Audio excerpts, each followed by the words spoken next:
Have you ever tried drawing a simple crate only to have the perspective completely off? It's frustrating when your drawings don't look grounded. Well, I've got a solution for you, and we're going to fix that. In this lesson, I'm going to show you step by step how to draw a crate of apples. We're going to go over the perspective. We're going to talk about surface lines, texture, and value. Wow, all in one place. My name's Kurt. I'm a dad who draws. Come on, let's get to work. So let's start off with this point here. I'm going to put this point in up there, further out, something like this, and then right there. Now, be mindful that this point is a little bit higher than that. You see that? And now we can just connect the dots here. Ooh, look at that. Look at that. Look at that. Beautiful fanning out. You see that? Already, I've got those dots in a great position that this is starting to fan out. And let's see how I did on the others there. That's good. Okay, that one looks nice too.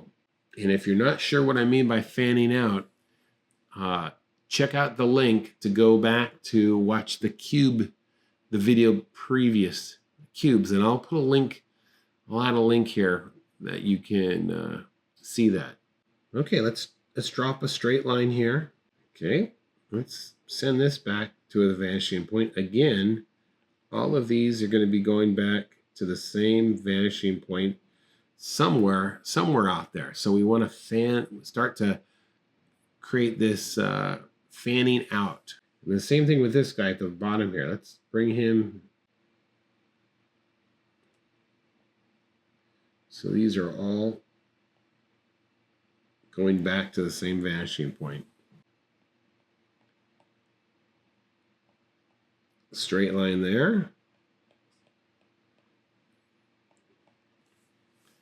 Straight.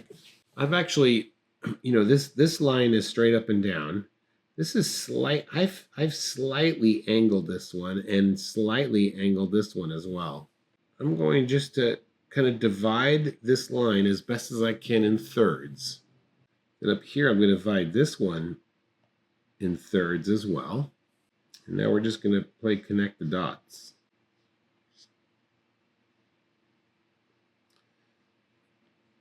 What's great about apple crates is they're made out of wood, so we can get away with it not being, it could be a little bit of wavy. And let's do the same thing in the back there. Let's divide this back line into thirds as well. And then drawing from my elbow, let's connect this. And I'm trying to pressure. I'm using light pressure here.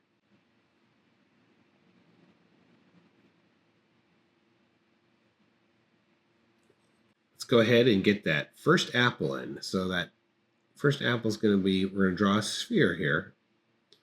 Maybe something just like that.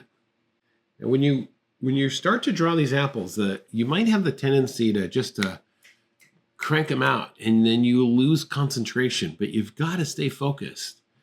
You got to stay focused when you're drawing these things, because then it gets all sloppy, and you lose track of where you're at. I'm going to add another one right there. And I'm doing overlap. Look at that. This is the perfect scenario where we're using overlap.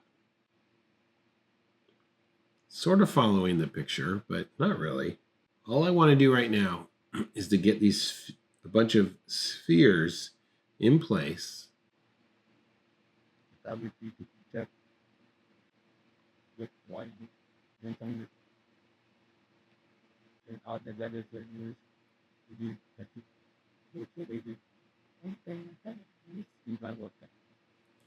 right, let's take our first apple, this one right here, and I'm just going to put like just a slight little concave. This will tell me where the top of it is, right? Oh, let me show you this concept really quickly over here. Let's just say that these are three spheres, okay? If I put the concave over there, Okay, now we get a sense that this apple, the top of the apple's there. But if I move it down here, then we get the sense that it's coming down over there. And if I put it behind, then it looks like we're looking behind it. So what I've just done is I've taken the same shape, but I've placed the point at different locations, and that has automatically caused me to cause the 3D aspect of that apple to quickly change. Same thing with this. And I've shown this before in some of our other classes. If you have three faces here, and I put one face, look, right over there, that gives the sense that it's looking off to its left. That face is, all of these faces, there's nothing, they're just like this right here. But because I placed that face on one side, it gives the sense that the thing is changing its angle. You see what I mean? I probably didn't explain that very well, but you get the idea. All right, so I'm just kind of going around here now and placing the where the stems are going to go at different locations to add some variety. So let's give these apples now a nice sense of dimension. So let's label these up here, A, B, and C. So on A, if I'm going to add surface lines to this, I'm going to want to go in this direction. You see that? On B, I'm going to want to go in this direction. This is going to give my apple a lot of volume in that way. And of course, C is going to be like this.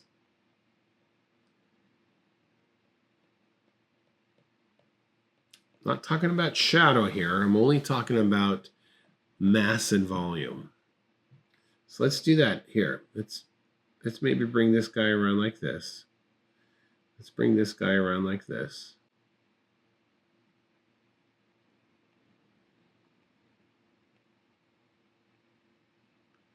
Thing is, if you were going to paint these like an oil painting, as you're putting your pigment down, you kind of want to brush a little bit in that surface direction. And this, all right, now I can come back in and add some tone to these.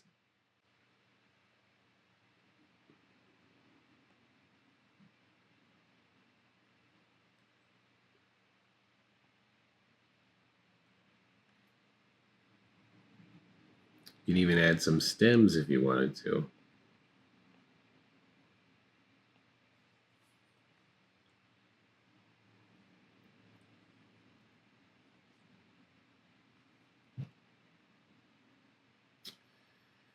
And the last thing, let's just say this area.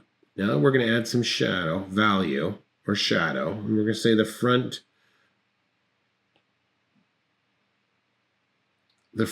of our crate here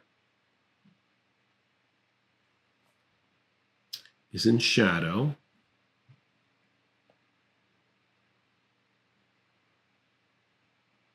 The back end is also in shadow.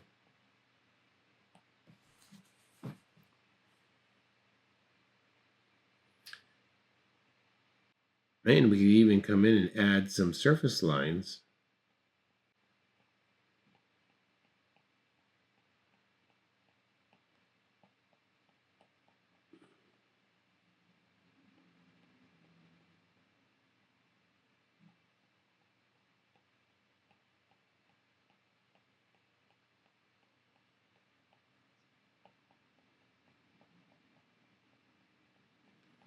Just go slowly when you add these.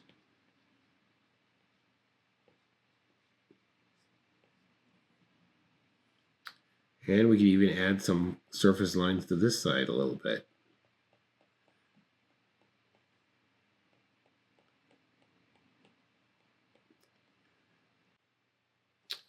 And I think that's going to do it for today. If you enjoyed this lesson and want to keep improving your drawing skills, I'd love for you to join our Facebook group. It's a great place to share your work, ask questions, and connect with others who are learning just like you. Plus, I'm in there all the time giving feedback and sharing tips. Click the link right here and be part of a great community. My name's Kurt and I'm a dad who draws. Thanks for watching.